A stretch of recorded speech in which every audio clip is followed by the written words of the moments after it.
Buenas tardes, doctora. Buenas tardes, doctora. Buenas tardes, chicos. Buenas tardes.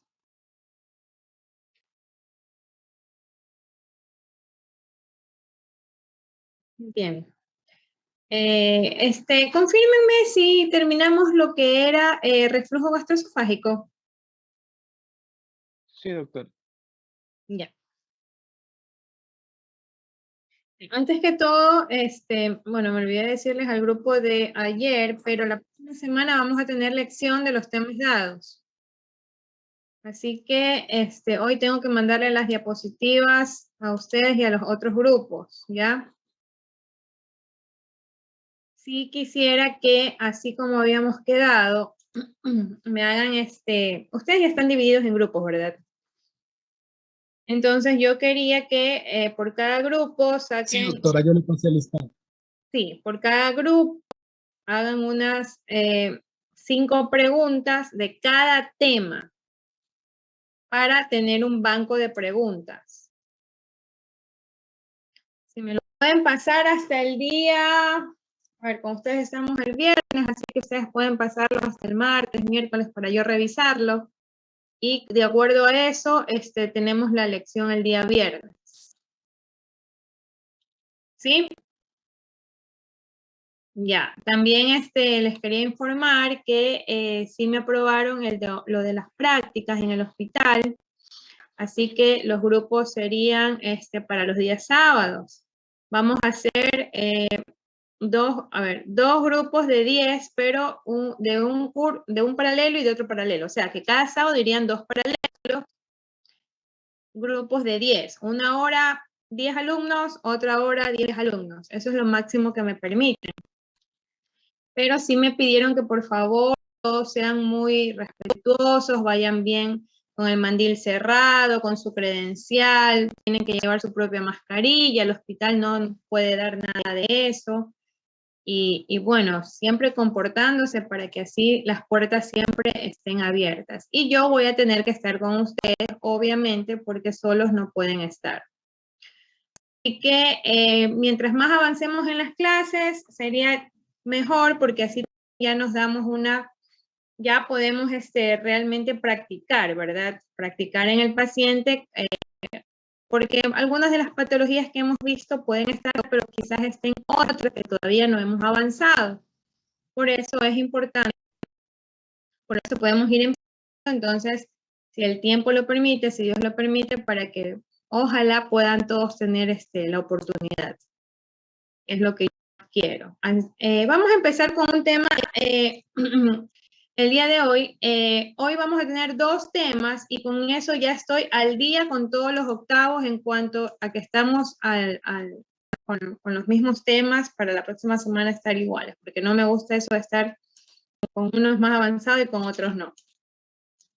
Hoy el tema se denomina acalasia y vamos a entender por acalasia como definición o como concepto prácticamente, sí les pido que me avisen si llega a haber algún problema con mi internet y no se me entiende o no se me escucha. No se queden callados, por favor, para que la clase esté bien comprendida, ¿no? Perdón. Se le escucha, perfecto. Ya, sí se escucha, perfecto, ya. Tenemos que como definición, acalasia es un trastorno motor primario del esófago en el cual se tienen que dar 2 características para que se cumpla esta definición. Estas características nosotros las vamos a obtener cuando realizamos un estudio que se denomina manometría de alta resolución, que es el gold estándar para definir acalasia. Porque ya van a escucharme en el transcurso, ya Pablo. En el transcurso de lo que vamos hablando de la patología, se van a dar cuenta que hay muchos criterios o sospecha de acalasia, porque así es cuando se determina, cuando recién se está empezando a ver qué es, por qué llega el paciente con disfagia, qué será lo que tiene. pero la definición, el concepto, el nombre en sí lo determina un estudio que es la manometría. Donde la manometría me dice que para que una persona sea diagnosticada con acalasia, los dos criterios tienen que estar presentes. El primer criterio es la disfunción en la relajación del esfínter esofágico inferior. ¿Qué quiero decir con esto? Como nuestro organismo es todo sincronizado con la masticación, a nivel del esfínter esofágico inferior siempre va a ser esto. Se abre para que pase el bolo, se cierra, se abre, se cierra. Con cada movimiento de la deglución, el esfínter está listo para que pase y se vuelve a cerrar para que no se regrese. Esto es un esfínter normal, normotónico. ¿Qué pasa con la acalasia? Que esta relajación para que se abra en el momento que ustedes estén haciendo la deglución no sucede. Por eso dice disfunción en la relajación. O sea, no se relaja, no se abre, se queda cerrado. Entonces el paciente mastica, deglute, llega hasta la parte inferior del esófago, pero hasta ahí llega. No va a avanzar al estómago, con lo cual el paciente va a tener diversas manifestaciones clínicas que ya las vamos a conocer. Y la segunda condición o criterio para que el paciente pueda definirse como acalasia es que el cuerpo esofágico, el músculo, el esófago, no va a tener esos movimientos peristálticos propios del mismo del órgano. Sería, para que ustedes entiendan, los movimientos de propulsión que hace el esófago va bajando el bolo, lo empuja en forma descendente, se apertura el esófago, lo vuelve a empujar y así son movimientos sincrónicos. Esto se denomina peristaltismo, eso es normal. Nosotros no lo podemos percibir, no es perceptible hacia nosotros. Por dentro está pasando todo esto. Todo es una sincronización. ¿Qué sucede en la acalasia? Que este cuerpo esofágico no tiene esas contracciones, con lo cual el alimento se va a quedar estancado.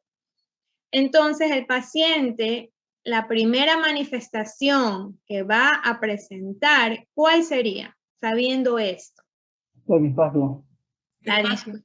La disfagia. Sí, efectivamente es disfagia lo que va a presentar el paciente como manifestación clínica en primer lugar. Si ustedes se dan cuenta, si yo tengo un cuerpo esofágico que no se contrae, si yo tengo un esfínter que no se relaja, obviamente el vaciamiento esofágico no se va a producir y todos estos alimentos van a estar retenidos a nivel inferior, con lo cual esto más la secreción propia de todo lo que ocurre con la saliva, con los líquidos de los alimentos, va a crear una obstrucción funcional, o sea, no va a poder evacuar. Entonces el paciente va a sentirse con poco, lleno, atorado, va a vomitar, va a regurgitar, etcétera. Pero les recuerdo, para que nosotros pongamos el diagnóstico de acalasia, debemos de haber pasado por una manometría en donde se cumplan los dos criterios. Caso contrario, siempre nos referiremos sospecha de acalasia. Yo sospecho en este paciente acalasia por la clínica, yo sospecho por la radiología, pero no puedo determinar en sí que lo es, hasta que yo no haga este tipo de estudio. En cuanto a la epidemiología, podemos darnos cuenta que hombre y mujer es lo mismo, tenemos la misma característica, pueden ser los hombres y las mujeres los que presenten esta patología, y puede ocurrir a cualquier edad también, que eso es llamativo, ¿no? Aunque puede ser como que muy al extremo en la séptima etapa de la vida, pero también se puede presentar con menor incidencia, pero imagínense, se puede presentar en un paciente de 20 años, o sea, alguien súper joven, o de 40, entre 20 y 40, que son personas que por lo general están con toda su energía para trabajar, y esto les va a producir mucho alejamiento social, mucho trastorno psicológico, mucha ansiedad, mucha preocupación, con lo cual no es solamente la enfermedad, sino todo lo que va a conllevar la misma en este individuo. Y cuando nosotros vemos la fisiopatología, ahí es peor, porque ahí nos vamos a dar cuenta que la enfermedad es irreversible. La enfermedad no tiene cura, porque es una respuesta inmune aberrante y hay una inflamación del plexo mientérico. Entonces, ¿a dónde vamos a actuar si hay una respuesta inmune? Y ustedes saben que toda respuesta inmune conlleva a que su propio organismo está actuando contra las células de uno mismo. Entonces, no hay tratamiento. Y vamos a ver que toda esta respuesta inmune va a hacer que la pérdida progresiva de las neuronas mientéricas, del plexo mientérico, vayan desapareciendo. Por eso es que se va perdiendo la motilidad esofágica, porque hay una destrucción de estas células que van a producir la contracción muscular que es propia del peristaltismo esofágico. Yo hago la manometría y yo determino la clasificación, pero antes de ir a la manometría, quiero que vean este tránsito varitado esofágico, que también se puede llamar esofagograma con vario, o también lo pueden encontrar en ciertos artículos como seriada esófago gastroduodenal. Así que cuidado, se van a confundir y van a pensar que esto es una cosa y que lo que diga, por ejemplo, un esofagograma es otro. No, es lo mismo, chicos. Ya les expliqué la otra vez que consiste en darle una solución con medio de contraste para que el paciente la pueda tragar, la pueda deglutir y se van tomando placas radiológicas en la medida que van pasando los tiempos en donde yo debería de entender que yo mastico, degluto y rueda el alimento. Estas placas de aquí son patológicas, ninguna es normal. En la primera tenemos un ensanchamiento del esófago.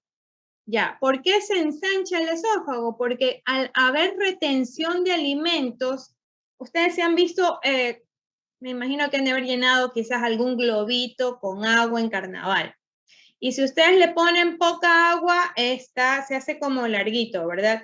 Pero si ustedes lo van llenando, se va haciendo más ancho. Lo mismo le sucede al esófago, porque si se dan cuenta el de acá, significa que este esófago quizás no ha tenido tanto tiempo de evolución.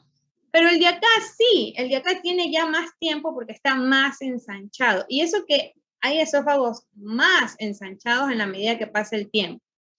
Pero si ustedes se fijan en la foto de acá, a pesar de que está ensanchado este esófago, ustedes fíjense en esta imagen que está señalando la flecha. Esa es la típica imagen de la sospecha de acalasia, que es la imagen en pico de ave, ¿verdad? Que termina prácticamente como un canalito, algo muy finito. Y esto que ustedes ven arrugadito aquí son los pliegues gástricos, porque el contraste pasa mínimamente, pero pasa. ¿Por qué les digo, por qué les hago esta acotación? Porque hay pacientes que ya ni siquiera pasa al estómago el contraste y de aquí nace otra clasificación radiológica. Pero ahora nos vamos a regresar a la clasificación en sí, que es manométrica. A ver, no se me vayan a confundir. Hay varias clasificaciones de acalasia, pero lo que a mí me define, si yo dije que el diagnóstico se basa en una manometría, pues la clasificación que a mí me interesa es la clasificación que yo hago con la manometría. O sea, la clasificación manométrica es la que me determina a mí las dos grandes divisiones en cuanto a la clasificación, la primaria y la secundaria. La primaria o idiopática, como ustedes leen, es la manometría la que me da o la que me tiene que dar esta clasificación, este resultado. Y a su vez se subclasifica en tipo 1, 2 y 3. La primaria. donde se cumplen los criterios que les dije al principio. Miren, hay relajación incompleta del esfínter, en unos hay mínima contractilidad, en otros hay un aumento de la contractilidad, pero no llega a ser algo normal. Y esto simplemente nos sirve como para, en primer lugar, determinar si es que es una verdadera acalasia o es una pseudoacalasia. Y en segundo lugar, nos sirve para, de acuerdo al subtipo o subclasificación, yo podría decir cómo me va a ir con el tratamiento. Ojo, el tratamiento para mejorar síntomas. No tengo tratamiento curativo definitivo. Hay uno que está en la actualidad dando mejores resultados, que ya lo vamos a ver más adelante, pero todavía no podríamos definir como que es aceptada, como que está a la mano para todos los pacientes, lamentablemente. Y la secundaria son trastornos que imitan, lean bien, imitan y manométricamente a la acalasia. Y los dividimos en tumorales y no tumorales. Entonces, entre los tumorales tenemos un adenocarcinoma de cardias, un cáncer de pulmón. ¿Y por qué les digo esto? Porque ustedes se acuerdan, si nosotros vemos esta imagen, a ver, vamos a pensar un poco. El paciente me llega con disfagia a la consulta y como yo ya les he dicho, el primer método ante un paciente con disfagia, ¿cuál es? El tránsito gritado. Ya, entonces hasta ahí estamos muy bien. Ahora, yo tengo esta imagen, fijémonos en esta imagen de aquí. Tengo un esófago gordo y tengo esta parte estenótica o estrecha que está acá. A más de sospechar acalasia, ¿yo qué también podría sospechar que podría llegar a tener este paciente? Un tumor esofágico, ¿no? Perfecto, un tumor esofágico o un tumor subcardial, o sea, en la unión, ¿verdad? En la unión esófago-gástrica, donde muchas veces el tumor puede ser gástrico con invasión a esófago o viceversa, tumor esofágico con invasión a estómago. Por eso es que se denominan a este tipo de tumores tumores de la unión, en donde es difícil determinar cuál es primero. Para eso se toman las biopsias y por ahí se puede determinar cuál es primario y cuál es el que está haciendo la infiltración. Entonces yo sospecho pues que es o acalasia o es un tumor. Entonces yo determino al siguiente paso y paciente con disfagia, ahorita un tránsito ya. ¿Con qué otro estudio avanzo en mi investigación? Tomografía. A ver. Veda. La tomografía va si la veda es normal y sigo viendo esa estrechez. Acuérdense. Entonces yo avanzo con veda. Y resulta que si yo, a ver, entro al paciente a veda como sospecha de acalasia versus tumor de esófago. Así lo ingreso, con ese presuntivo, porque no sé qué me voy a encontrar adentro. Entonces, una vez que yo ingreso con el endoscopio y resulta que me encuentro pues con el tumor. Me encuentro con el tumor a nivel inferior, no puedo pasar estómago, tomo biopsias, salgo y ¿qué he descartado? Acalasia, ¿verdad? Porque encontré el tumor. Y lo contrario también es correcto. Si yo tengo una veda y veo que hay un leve estrechamiento y no encuentro tumor, yo sigo con mi sospecha de acalasia, sigo, porque todavía no he hecho la tomografía para descartar si es extrínseco y todavía no he hecho la manometría para definir si es o no es acalasia. ¿Sí me explico? ¿Sí me entienden que hasta ahí todo es sospecha? Sospecha de tumor, sospecha de acalasia, sospecha de cualquier cosa. Con la endoscopía descarto el tumor. pero no confirmo la acalasia. ¿Me entienden? Tiene que ser la manometría. La manometría es el gold estándar para determinar si es o no es acalasia. Por eso es que hasta la clasificación es manométrica. Y en no tumorales, chagas, amiloidosis, esofagitis eosinofílica, que te dan esa característica de que el paciente pueda llegar con disfagia y pueda llegar a tener hasta un pequeño estrechamiento, con lo cual tú dudarías. Pero ya una vez que avanzas en estudios, haces manometría y no tiene ningún criterio, entonces no es acalasia. Como se hicieron muchos estudios varitados, bueno, dijeron, vamos a hacer una clasificación para hablar todos el mismo idioma en medicina, y existe, y de aquí nace la clasificación radiológica de Rezzano y Malenchini, donde si yo tengo un grado 1, significa que el esófago está levemente dilatado, tiene el signo de pico de ave y tiene presencia de cámara gástrica.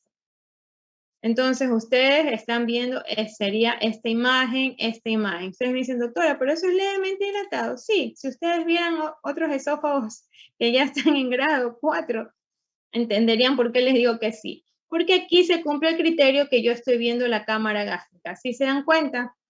Ya. Si yo avanzo en la clasificación y veo que el grado 2, veo el esófago dilatado, pero ya no hay la cámara gástrica. Y no tiene rodilla. ¿A qué le denominamos rodilla? Es prácticamente como una elongación, como una circunvolución que va haciendo el esófago, porque se va adaptando a ese ensanchamiento, y como está toda la caja torácica ahí, se empieza como que a distorsionar y se forma como una especie de rodete. Entonces se le denomina rodilla. Pero en grado 2 no tiene. En grado 3 ya se ve la rodilla, se ve la elongación del esófago, y el 4, créanme que es el más llamativo, por así decirlo, porque tiene muchas rodillas, que el esófago también se lo considera esófago sigmoideo. Ustedes ven cómo es el sigmoide, la forma, el dibujito, que es como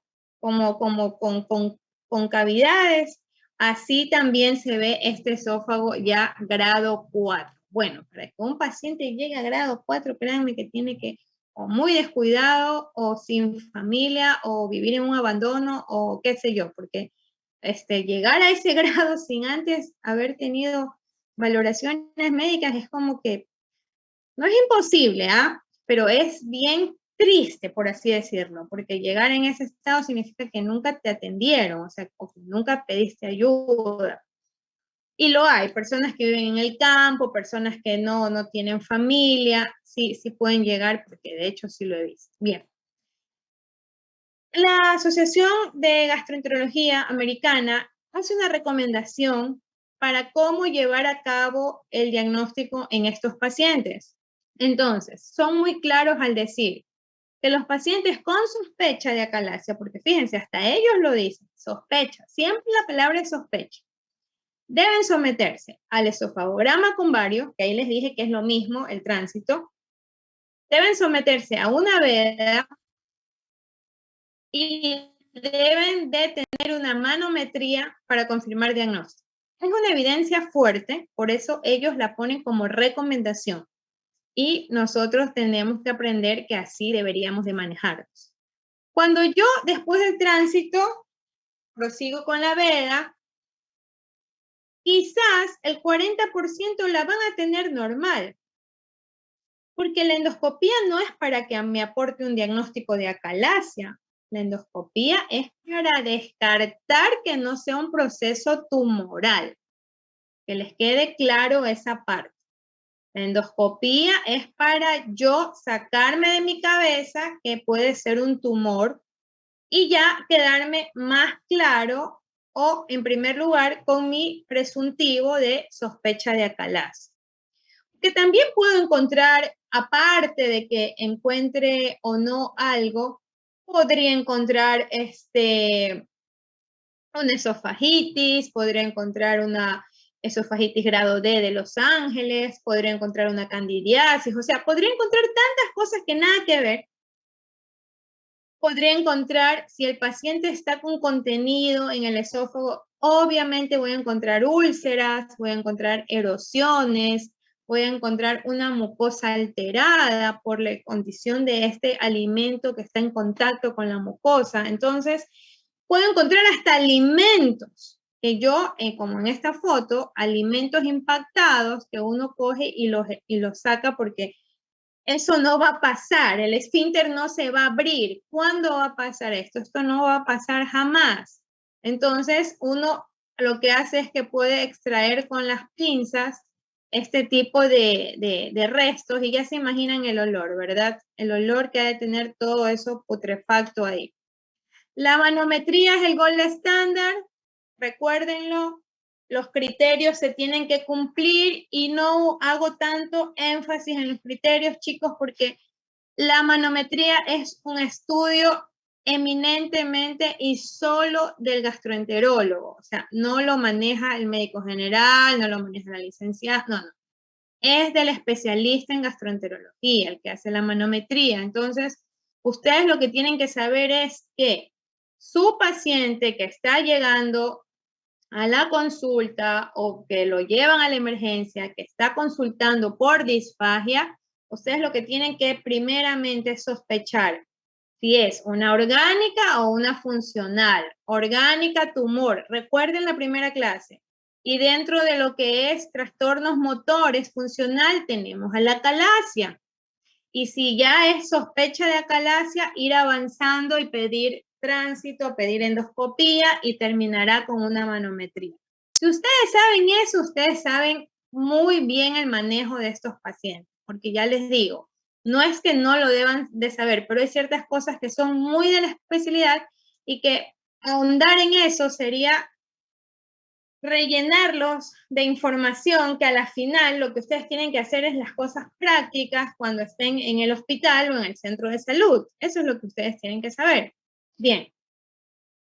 Como tenemos que la lesión es degenerativa, lamentablemente es irreversible, entonces no le puedo decir al paciente te voy a curar, pero sí le puedo decir, ¿sabes qué? Voy a mejorar los síntomas.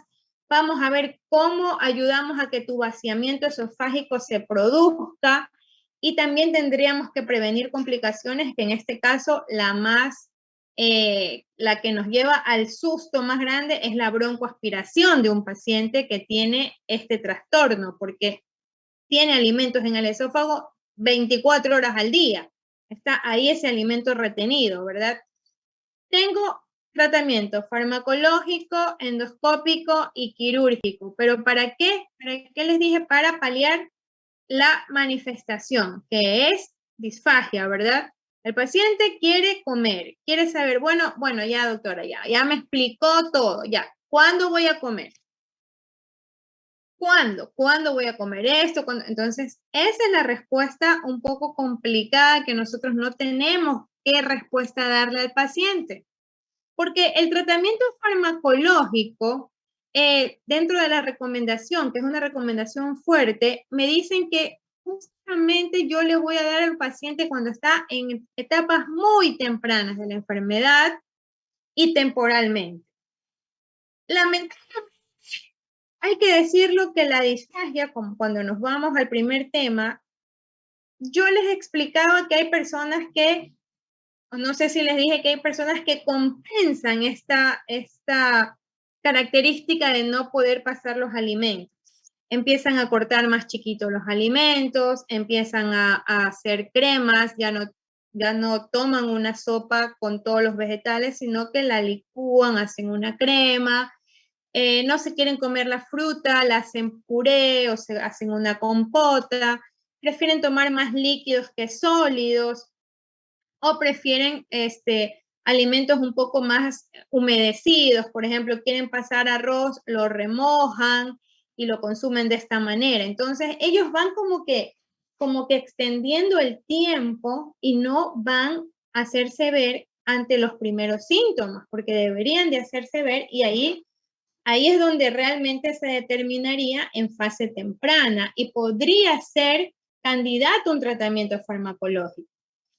Tenemos dinitrato de isosorbida y nifedipina por vía sublingual, donde estos fármacos lo que van a hacer es que me van a relajar un poquito ese esfínter, a ver si algo se abre y pasa el alimento.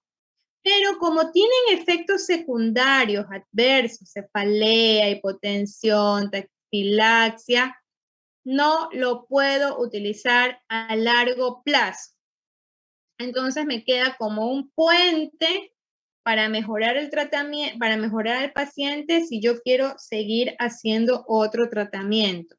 O me queda como un puente para yo hacer una endoscopía, porque hacer una endoscopía con el esófago con alimentos es algo que puede resultar perjudicial para el paciente porque durante el procedimiento se puede broncoaspirar. Por eso es que estos pacientes, si yo sospecho que tienen alimentos en su esófago, yo mejor los intubo. O sea, se hace una intubación para nosotros estar más tranquilos y no complicarnos después. Pero si yo tengo una sospecha reciente, le hago el tránsito, no veo ninguna rodilla, yo lo catalogo como una clasificación grado 1, bueno, voy a darle este medicamento para que relajar este esfínter, para que haya el vaciamiento del esófago hacia el estómago y pueda así seguir avanzando en estudios. Eso por un lado. Dentro de los tratamientos endoscópicos tengo la inyección de toxina botulínica para tratar igualmente de relajar el esfínter. Acá no la utilizamos, pero su eficacia es limitada a largo plazo y solamente es como puente para otros tratamientos como el que viene, que es el que sí se realiza, que es la dilatación, que consiste en que por medio del endoscopio el paciente se le inserta un alambre guía que en la punta tiene un globito, este globito se insufla con líquido, con agua, y a lo que se va ensanchando el globito me va rompiendo las fibras musculares a nivel del esfínter esofágico inferior. Y se ve cómo se rompen porque se ve un pequeño sangradito a nivel de la... Oh, lo estamos viendo con el endoscopio, estamos en la pantalla viendo. El problema es que se necesitan muchas sesiones para lograr abrir el esfínter, romper las fibras, que como ustedes saben es engorroso. Imagínense citar a un paciente cada 15 días, es una situación que a nadie le va a gustar. Y en segundo lugar, que recidiva, o sea, puede volver a cerrarse porque ya les dije, está el daño en el plexo mientérico. Y en tercer lugar, no lo puedo hacer hasta determinado, o lo puedo hacer hasta determinado punto, porque más allá puedo perforar a mi paciente. Porque imagínense, eso ya está más débil. Cada vez que yo voy a dilatar, voy haciendo que el músculo se haga más débil.